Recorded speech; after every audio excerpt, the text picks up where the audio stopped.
big problem here.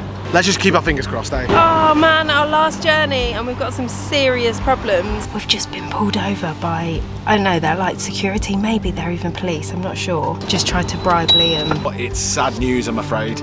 Our adventures are over.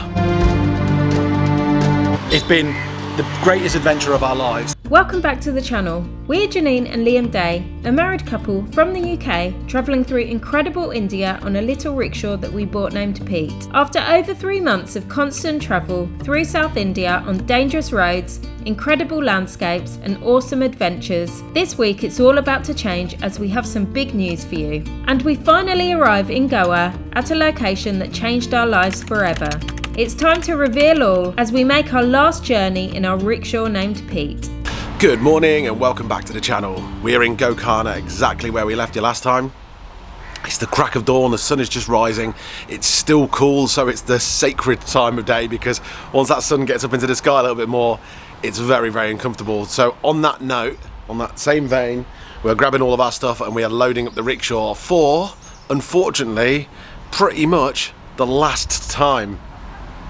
We've come to some big decisions and well, I'm going to fill you in on those when we get to our final destination today, which is Goa.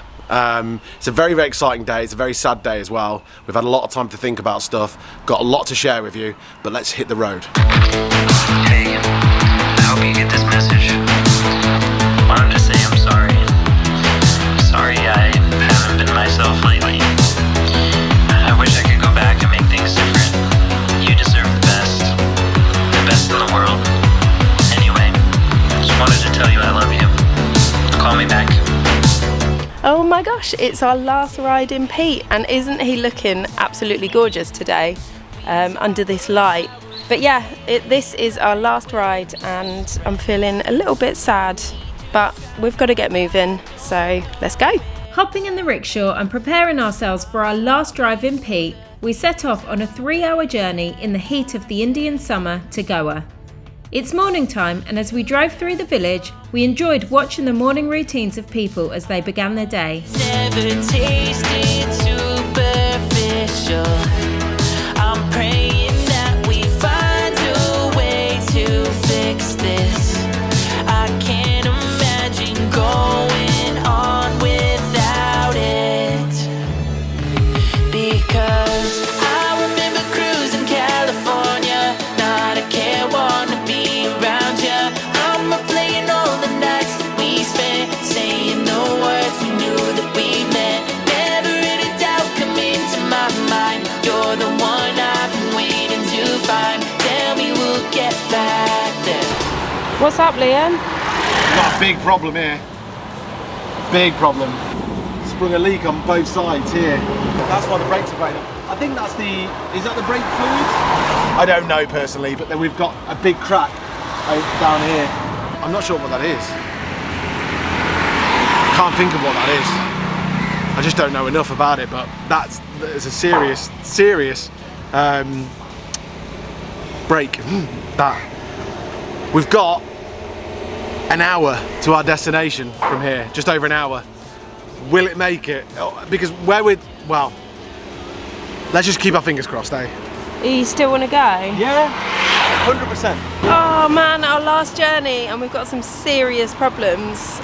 Something's broken in there and there's like, yeah, it just doesn't look good at all.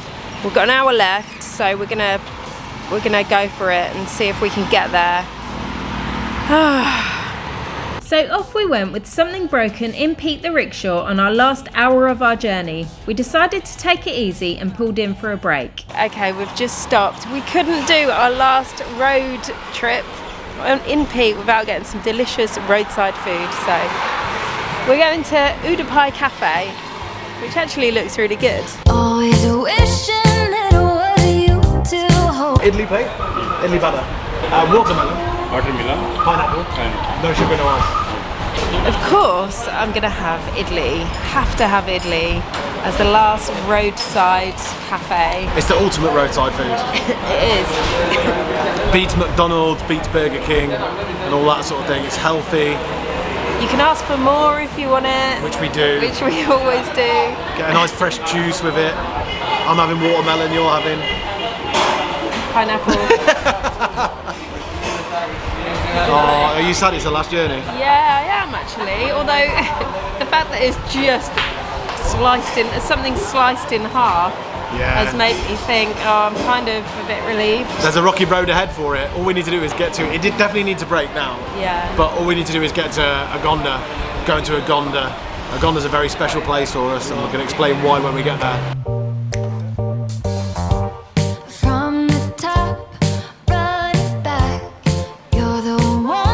So we're actually still in Karnataka. We're not in Goa yet, but we're right near the border. But you can tell because because they're still using banana leaves, and the coconut chutney is really runny, and that's something that we noticed in Karnataka. Tamil Nadu, the coconut chutney was thick and chunky, and here the samba and the coconut chutney are really, really runny. Is that what you noticed as well? And the idlis seem to be bigger in Karnataka as well, and the samba seems to have more of a tomatoey, tamarindy flavour to it. And everything's more spicy as well. And everything's spicier in Karnataka. So you do notice these things when you're going around and you're eating the local food. It's so weird. I'm so pleased we're picking up on it. And we'll let you know what Goa's like when we're there. We ate up our delicious breakfast before making our way back to our rickshaw. What a breakfast. What a roadside breakfast. If it may be our last roadside breakfast, it was a bloody good one. It cost all of 250 rupees, so £2.50. Drinks, juices, breakfast times 2 per person. Anyway, now we're on the road to Agonda in Goa. Let's hope we make it there because there is something wrong. Wish us luck. So off we went, praying that nothing else goes wrong on the way. We did happen to see a car washing roadside business, so we pulled over to give our broken Pete some TLC before continuing our journey to the beautiful Goa.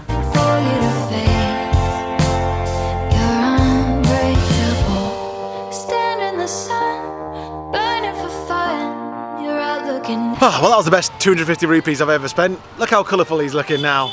Anyway, it's time to hit the road. We're not very 100% sure and confident in the engine right now, so we're going to hit the road, and now the next stop will definitely, hopefully, be our destination in Goa.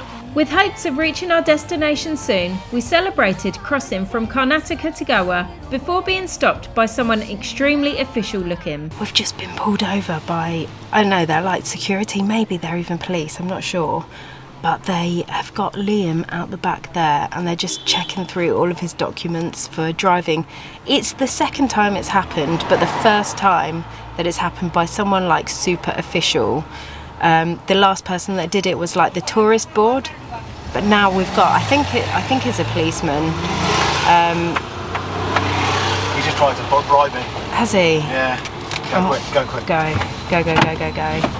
Just tried to bribe Liam.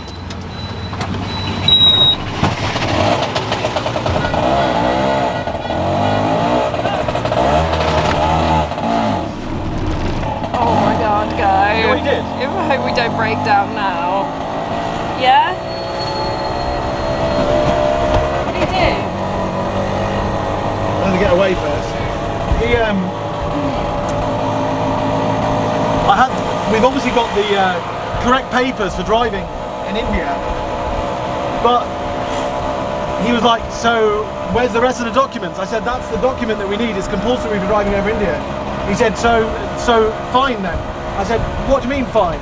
He said, so money. I was like, no money, we've got our, we've got all the documentation.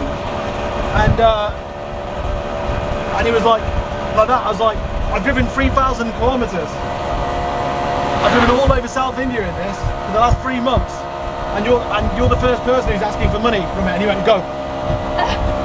With the rickshaw about to break down and officials trying to bribe us, we were happy to finally arrive in our destination in our gorgeous little beachside town called Agonda. Agonda is a large village on the Karnataka district of South Goa. It's known to be one of the quietest and cleanest beaches in the whole of Goa and attracts tourists from all over the world because of this. We parked up Pete the rickshaw temporarily whilst we checked into our beachside accommodation. Liam actually tricked me and said that our accommodation wasn't that nice. To say I was surprised and very, very happy with our lodgings was an understatement. At sundown, come down, think about where we are.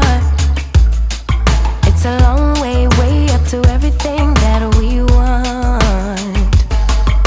But if we take a moment to get closer. Proper cozy bed. A proper cozy bed and a fridge. This hut's really nice, isn't it? It's beautiful. It's like varnished. It's not like a rough hut. It's like a proper, like, finished hut with varnish and aircon. Oh my god! And that view, and sunbeds out the front. Oh man, can we live here? It's so nice. You will wind up. Liam told me that we had one over the other side of the road, further back. And it was rough. But... And it was really rough around the edges, but he lied to me. Nice surprise though. So we splashed out a little bit for this place. Unlike all the other places, we've tried to stick to like a budget between less than £15. You know, the whole of India has been £6 upwards. We've tried to do a balance of everything, showing different types of accommodation. But this is a really, really nice hut in Agonda, and the reason why we wanted to get a nice place is because this beach means a lot to us. It's a very, very special beach to us. Can you guess why? I will explain in a minute. It's going to get unpacked. This beach hut is so beautiful, with a king-size bed, a mosquito net, a fan, aircon, a fridge, a bathroom with hot water, but the best part of all, of course, is the fact that it's right on the most beautiful beach with a balcony facing the sea, along with sunbeds to chill out on. To top it all off, the staff are really friendly, and the grounds and huts are extremely clean and tidy. We relaxed and took a shower before the time came to say goodbye to Pete, our beloved rickshaw. Okay, just showered and absolutely love this room. My word, can you get a better hotspot, better destination than this? We're so pleased with it. So you're probably wondering what's happening with Pete. Well, with regards to the rickshaw, it's sad news, I'm afraid. Our adventures are over. But it's sad news and good news. I'm going to explain to you why now. The sad news is we are definitely 100% leaving Pete here in Goa right now, and we are continuing ahead without him. The good news is that ain't going to be forever. So basically, where we're at in our heads is when we got to Gokarna, we realised it's bloody hot here. It's not just sort of like wimpish, you know, hot. It's proper hot. The humidity feels like, and there's been a lot on the national news about it being a really hot year. It feels like sort of 45 degrees or something like that, when in fact it's actually 36 degrees, but the humidity just makes it so much more. So South India is now coated in this humid, hot heat, and it's making travelling quite difficult. We could probably flake out on all of these places, in these beaches, and just veg out for ages, and it wouldn't bother us because we just go in and out the sea, and as you do, have cold drinks. But to make content and what have you, it's proven to be quite difficult, and we're missing out on quite a few opportunities because it's too hot. And I don't think that's a fair representation of any of the places that we're going to in South India, to arrive there and for it to be like, well, it's too hot, you know. And it's given us a negative, almost a slightly negative sort of view of the judgment of the place because it's so hot, you know what I mean. Whereas in the winter time, the climate's beautiful, wonderful. When we first arrived in India, the climate was absolutely fantastic. So we have two options. We could either take the rickshaw, and you know, the whole mission has been from travelling all the way from the south of India to the north and seeing everywhere in between, whether that's east coast, west coast, in the middle, whatever, wherever the adventure takes us. And we've done that, and we've been everywhere in South India. We've gone to places we never thought we'd even dream of going to, and it's been incredible. But we would have to skip so many places if we were going to continue doing that, because it's just so hot. And that seems unfair also, that we just fly through places, much like what we did in Gokarna. We could have spent a long time exploring that, but it was just boiling. So what we decided to do was, rather than just skipping it all and going to the north and try and find somewhere cool to hang out, we thought, let's leave the rickshaw here. And the monsoons are going to be approaching, so it's now Indian summer. It goes from winter to summer very quickly. We are going to move forwards in sort of on foot now, by trains, to actually leave the country. So our visa's also running out pretty soon as well. We know that's impending. We knew that was going to happen. So we're leaving from Delhi airport, which is right up in the north. Considering we're right in the south, we've got a hell of a journey to actually leave India. Just to leave India on the plane, we've got a hell of a journey. We've still got, you know, a month left before that, you know, quite a sizable amount of weeks to leave India. So we're going to leave the rickshaw down here. We found a place to store the rickshaw. We've even found a mechanic to actually give Pete some TLC whilst we leave. We're going to go up to Delhi, the long way round. We're going to go via train, so it's going to be dead interesting. There's many, many adventures to come, and we're really excited about it. It's going to give us a whole new perspective on India. And we're going to leave from Delhi, go back to the UK. Obviously, our home is waiting for us, which is a big green camper van, Morgan. We've got the whole British summer to look forward to, and spring as well. Go and enjoy. Go back home to the UK, enjoy the summer, enjoy the spring, go on some adventures. We've got some really cool trips planned back home. And then once the monsoons have passed in India, sort of late October, November time, just when it starts getting cold in England again, when Janine usually starts getting a chesty cough or some problem with the respiratory issues, then we're going to come back to India and do part 2 of and start conquesting and start hitting up the north of India. That's the plan. So you've seen part 1. When we come back, we're going to do part 2. So we're so excited to say our travels in India aren't over yet. We've only just begun. And that's where we're up to with the whole thing. So we just wanted to fill you in with it all. We're going to come back to Goa to pick up Pete. I think you'll agree that starting and ending in Goa is a really nice thing to do. It is for us anyway. And yeah, the sad part is now literally the guy's coming to pick Pete up now. So we're off to go and wave goodbye to him. And we're going to miss him. Because Pete's given us a sense of freedom that we've never felt in a country that we've loved so much, and it's going to be very, very sad. So let's go and say goodbye to Pete, our rickshaw. Such a sad moment saying goodbye to Pete right now, but I live in hope because we are coming back here and picking Pete up again. So that makes me feel so much better. And I want you to know that I'm lost without you. I'm not without you. I hope I can show what you mean to me, 'cause I don't know what to do if you go. Well, Pete, thank you. Considering all of what we've been through and the amount of times you've broken down and your brakes have given way on us through going up and down mountains, and you know you've almost killed us a few times. You didn't kill us, and that's the most important thing. Thank you, Pete. Thank you so much. It's been the greatest adventure of our lives, and I'm glad that it's only just part 1 that's been done with it, because part 2 is going to be probably even more epic as we go into the north of India. Let's see. We need a new horn though. We definitely need a new horn. Yeah. To always be there. And I want you to know that I'm lost without you. I'm not without you. Come on. I hope I can show what you mean to me, 'cause I don't know what to do if you go.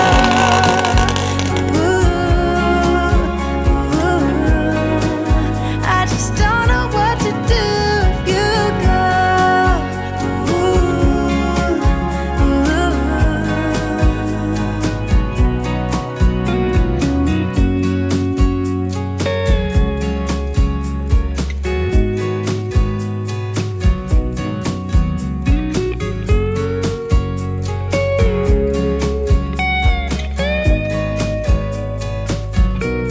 So sad to say goodbye to Pete, but we're in Agonda, and we did say that Agonda is our favourite beach and it's very, very special to us. We're going to show you right now why it's so special to us, but before we do, we're just walking there. Here's 9 other reasons why we think that Agonda potentially is the best beach in the whole of India. So obviously the first reason is it's so bloody pretty. It's almost sort of like a giant crescent-shaped beach with golden sand, and it's just beautiful. The next one is that it is super chilled. It is so chilled on this beach. It's the most chilled beach that we have seen compared to all the other beaches in India and even some in Europe as well. You can come here and properly chill out. Another reason is that you can be barefoot the whole time you're here. Everywhere can be accessed by the beach, and the sand is super soft and fluffy. It's by far the cleanest beach we have seen in India. It's also not tacky or overbuilt. There's no sunbeds on this beach whatsoever. There's no jet skis in the sea, and there's also no big hotels here, just really gorgeous little beach huts lining the back of the beach all the way along. It's absolutely gorgeous. There's also bars and shops here, but not too many of them. So there are places where you can go and drink, and there's places where you can go and shop. Just one back street that lines the whole behind of this beach, accessible via the beach. Not too much, not too little, just the right amount. There's also some really amazing places to eat here. You can get really cheap or affordable Indian food, or you can get some really fancy vegan food, whatever takes your fancy. For us, we love the diversity of the food here, and so far it's incredible, so tasty.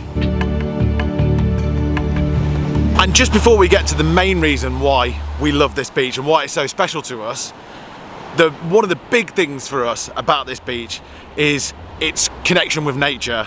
There are cows all over the beach, pretty much all the way through the day. Dogs, friendly dogs, a few cats here and there, and there's a turtle hatchery as well, a sea turtle hatchery. So sea turtles on the full moon come and lay eggs on this beach, and the Indian government or locals look after those eggs, protect those eggs until they're ready to hatch, and then set them off back into the ocean again. So it's all very well protected. It's also the reason why there are no parties on this beach. It's very chilled, and why there's no sunbeds all over it and stuff. We love that, and it just makes the whole vibe of the beach even better. Okay, so behind me here is the sea turtle rescue conservation place hut on the beach, and in front of me are where there are so many eggs waiting to be hatched. So what happens is the turtle comes in, lays their eggs on the beach, and to protect the eggs, these guys in here pick them up and they bring them to this place in front of me, bury them again, and put a net around the eggs to make sure that they're protected from people walking. Dogs as well can dig them up and destroy them. So they're actually fully protected here. They've all got a number, a date, and how many eggs they've actually buried. Tonight, apparently, one is due, because they write all the dates down, one is due to hatch this evening. So we're obviously going to keep our eyes peeled for these cute little baby turtles hatching. We're not sure if we're going to see it, but fingers crossed. But this is absolutely amazing, and these are the turtles that are hatching. They're called olive ridley sea turtle, and they are over India and also Sri Lanka. Also, the sea right next to us here is so warm, it's like tepid bath water, so getting in is no problem. There's also every now and then some fairly decent sized waves as well, but not enough to be scared of or to be worried about, just enough to keep you on your toes and have a bit of fun. And there's also calming times of the day. It's just the perfect combination of golden fluffy sand and beautiful waters. Okay, so the 10th and main reason why Agonda Beach is so good and so special to us is this spot right here. You won't recognise it, but we do, because this is where we got engaged. We were on a holiday to Goa previously, and we came to Agonda for a few weeks, just Agonda, and I proposed and got on one knee to Janine here after 10 years of being in a relationship. And that was like 8 years ago now, wasn't it? Yeah. So 8 years ago. So this place is like really special to us. And to come back after 8 years and see that not much has changed is really nice, because India is such a fast developing country. It could go one or two ways, but it's just the same as we left it. And for that reason, it's so special to us. So we couldn't think of a better place to leave Pete the rickshaw here than here. We trust it, we love it, we feel safe with it. It's exactly where we're going to pick up the videos with Pete when we come back to India, when we get our new visa, right here. And that's exciting, right? Yeah. That's super exciting. Because of the heat and it's summer and it's low off season, we're not going to do a tour of Goa and show you Goa and all that sort of stuff. We're going to do that when we come back. That's probably going to be the start of the next videos, the next series when we come back to India. However, we did say that we're going to be from here. We are leaving from Delhi in the north, and we're right down in the south. Delhi's right in the north, and that's going to be a journey and a half to get up there. We didn't want to carry on, just to repeat this, we didn't want to carry on forwards with Pete the rickshaw because it's unfair for all of the states and all of the places that we will be passing through to try and find somewhere where it's sort of a good climate to film and to make content. It would be really, really unfair. So when we come back, it will be autumn. The rains will have finished. The air will be clean and cooler, and it's going to be really, really good. A season we've never seen India in, and that's exciting as well. So thank you for watching our journey with Pete in the rickshaw. I'm dead proud of what we've achieved. We've achieved a lot more than what people probably thought we would, especially a lot of the locals who constantly tell us that we're doing something completely stupid and dangerous. We've had some proper scrapes, and we've had some near misses, a lot of them. Learned a lot from it, and even, gonna give you some sort of a secret here, some sort of private information. We were even thinking about ditching the rickshaw, Pete the rickshaw, because of how unsafe he is, and what have you. And we ventured into other realms of other transport we could use. But for two people traveling across India, Pete still wins. He's still our favourite mode of transport, and we switched straight back to, no, we're going to continue this adventure on in Pete. However hard, however tough it's going to be, however dangerous it might be, Pete is our mode of transport moving forwards. And this is how many, on screen right now, how many miles or kilometres we've done in Pete. We've done a hell of a lot, and that's a hell of an achievement. So well done. Being a passenger is way more scary than being a driver, in my opinion. I couldn't be a passenger in that. Oh, it was difficult. It was difficult being a passenger. You did so well though. You just have no control, but you can see all of the dangers in front of you, and yeah. You didn't even do too much backseat driving. You're a worse backseat driver back home than you are out here, for sure. So thank you anyway. Thank you for watching our rickshaw journeys. I hope you come back and watch us in the late autumn, winter, when we pick up this journey again. And I hope that you continue to watch the rest of our adventures in India as we go to Delhi, which is really on the other side of the country. We're talking thousands of miles probably, and we've got this huge challenge that we've set ourselves before leaving India. It's going to be brilliant. The next set of videos are going to be something a little bit different as well, and you're still going to get a weekly video from Janine, from us, with all of its spectacularness and all of the drones and all that sort of stuff. But the next few videos are going to be more raw, on the ground, us traveling across India to the north.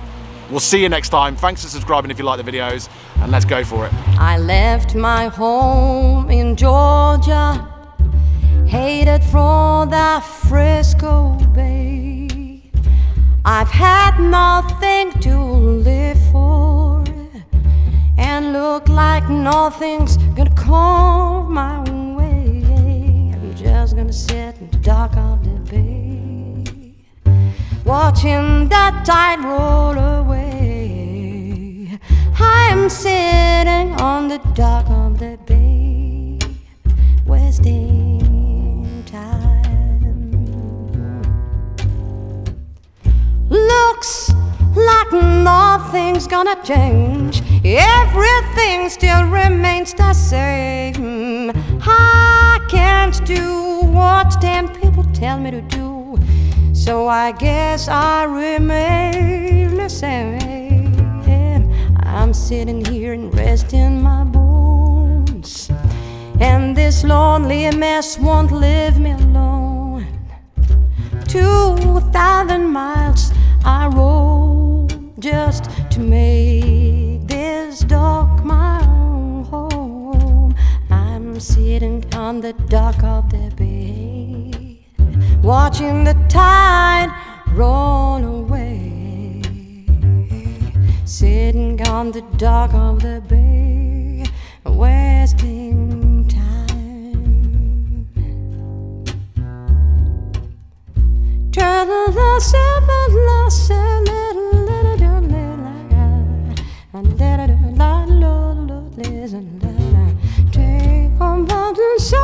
when we wake, hear the birds birds and see the sun. Side by side our fears are done.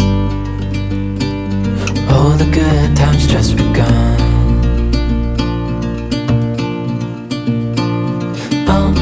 We know what we have, let's hold on tight. Found what we're looking for in life.